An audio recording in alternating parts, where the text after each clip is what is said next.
All right. Hey, gorgeous ones. Hey, gorgeous ones.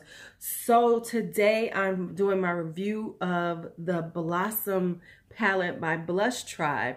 So I wanted to talk about it, and I've actually done a look. So if you would like to see how I did this look and to hear my review on the Blossom Tribe by Blush Tribe, stay tuned. Be right back. All right, so let's talk the Blossom palette by Blush Tribe. The Blossom palette by Blush Tribe. First off, this is a UK indie brand, and I think it's like £23.99 pounds on their site. Shipping is not that expensive. I think altogether, well, I got it on a 25% discount, but I think shipping might have been like $8 or $9. So it really wasn't that expensive. It didn't take that long to get over here. I think it took maybe between 2 and 3 weeks it took for me to actually get it in my hand. They're really quick to give you the information when they do it. They'll send you a tracking number. It was it was packaged really well. So when I received it, no problems. Now let me say, I don't, it comes with a protective sleeve, but I got, no it doesn't. I take that back. It comes just like this. So the thing is, I don't care about weights and how many grams each of these are, because I know people always talk about what the gram weight is per pan size. I don't care about that. What I care about is the product itself. And because, to be quite honest, many of us, I have a lot of eyeshadow. So I can look at this and say, oh, this is about a standard size eyeshadow pan. It's fine, because I'm probably never going to hit pan on these, or if I do, it's only going to be on a few, and I'll probably be on to something new. So, okay, that is what it is. But let us talk about the palette. First off, I want to talk about the color story. I think it's a really good for a bright matte, palette. They did a really good job on the colors, and here's the things that stand out to me. When they did this, they made sure that they took the colors and then they gave you two different options. One that's a more muted and one that's a more intense of each color. That way you can make really great colors. You can make really good eye looks because you have different shades of it that can create different looks for your eyes. The other thing is that they did that was brilliant for one of these, so no one could complain.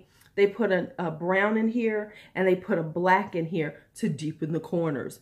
Now, let me tell you, this black right here is so intense. This is one of the most intense blacks I have. It ranks up there with Blackout by Urban Decay. This thing is intense. This is one of the blackest blacks I've ever had. Now, the shadows themselves, they're pretty creamy. There are a few that are more powdery than others. Like, for instance, this Carnation is a little more powdery. I think Rose was a little more powdery when I was playing with it. Yeah, and I can't remember how these work because I've done actually another look with this palette. I'll put it in the cards so you can see it. Also, if you want to see the swatches of this, because I'm not about to swatch this now, I actually did this on one of my lives. I'll put that in the cards also right here, and you can see the swatches. It's the very first thing I swatch because I did a few swatches. So you can see how they actually look because I swatched the whole entire palette. So if you would like to see that, go ahead and check that out. Now, the thing about this is that these are intense and pigmented, but not to the point that they are hard to work with. Because sometimes when you have intensely pigmented shadows, they're hard to work with because they can get away from you really easily. These do not. They're just pigmented enough so that you can create really nice looks, and they blend well, but they're not so intense that they get away from you right away. Because, sometimes when you have really intense eyeshadows, you have a tendency you got to be really careful with because you'll get too much on your eyes to begin with. And this helps you. This is a good palette to not do that because you always want to, put on less and add to it instead of having to have, oh, I got on too much and then try to blend it out. So that's why I really do like this palette. All in all, this is a great palette. I really enjoy it. I recommend it for you if you're looking for a bright palette and you want mattes, like me, which is sometimes kind of hard to find mattes. So that's why this is a really great palette, because it's an all matte bright palette. This is a really good palette. I really do like it. I'm going to be rocking it all summer. Now, next, I'm going to show you this look that I created. It's not one of my best, but I think it came out okay. And in the end, you know, sometimes you just got to go, well, in the end, it was all right, girl. And so once you see that, please let me know. If you like it, if you like this video, make sure you give me a thumbs up. All right. And leave me any comments that you would like, if you would like to see me to do anything else with this palette. If you have any questions about it, please make sure you put it in the comments. All right, here we go to the look. All right, so let's begin. And I started out using Zinnia as my transition color. And what I did was that I used, to prime my eyes, I used the Tarte Shape Tape and the Coty Airspun to set the Shape Tape with. So I started out with Zinnia as my transition. Okay, and next up I decided to do a halo. And I'm using Carnation to begin the halo. So I put a LuuLuu on the inner corner and the outer corner, and I brought them across the crease, you know, the brow in the crease to create the halo, to begin creating the halo. Now, I want to say that the blending is so easy and the colors are so easy to work with. However, this was not one of my best looks, but hey, okay.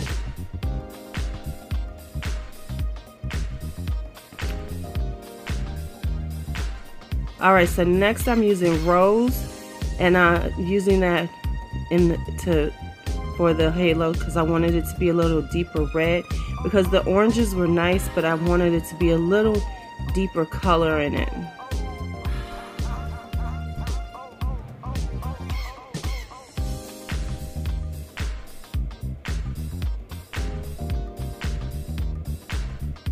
All right, so now I'm gonna just kind of try to blend that rose in. All right, so now I'm trying to decide, should I use the brown or the black to deepen the inner corner and the outer corner, and I decided to use Rosa, which is the black. Now let me say, it kind of got away from me because it looks just a little too intense in the inner eye. And it didn't, you know, even though it blended well, I think I had put a little too much black in, so that it was just a little too much, as opposed to just being a little black and just a little bit darker. So yeah, so I don't like the blend itself, but otherwise looks pretty good. Okay, so next up I'm using the Tarte Shape Tape to create the halo effect. So I'm trying to, like, you know, carve out my halo area.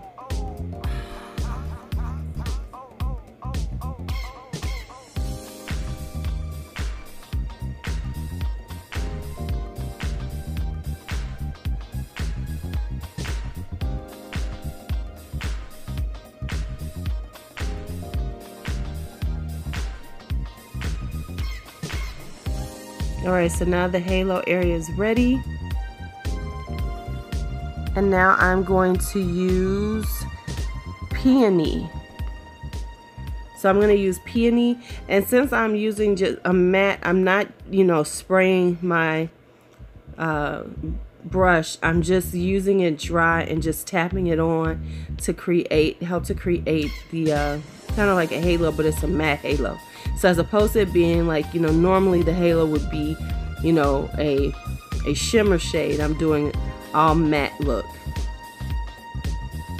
And so next I'm going to take Petunia on a smaller brush, and I'm just going to run it around the outside of the halo, around Peony, because I wanted to like really like blend it in a little better with my reds and things. So then I you know, blended it in.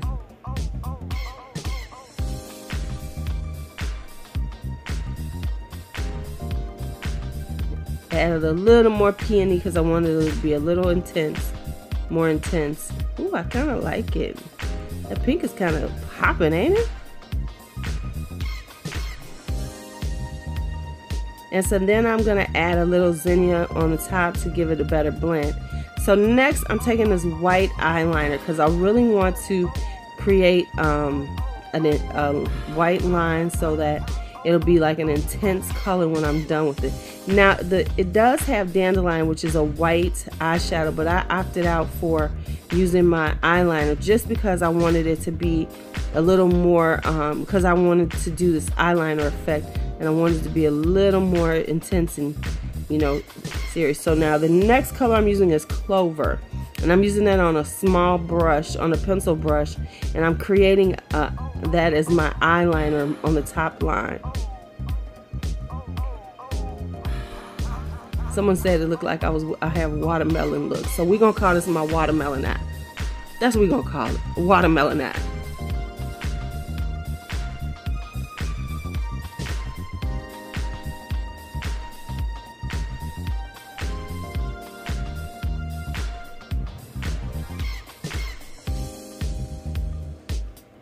Alright, so now I'm going underneath my eye with a little of the zinnia, you know, just to smoke it out just a little bit. And I've already put on my makeup, and so I'm putting on the zinnia.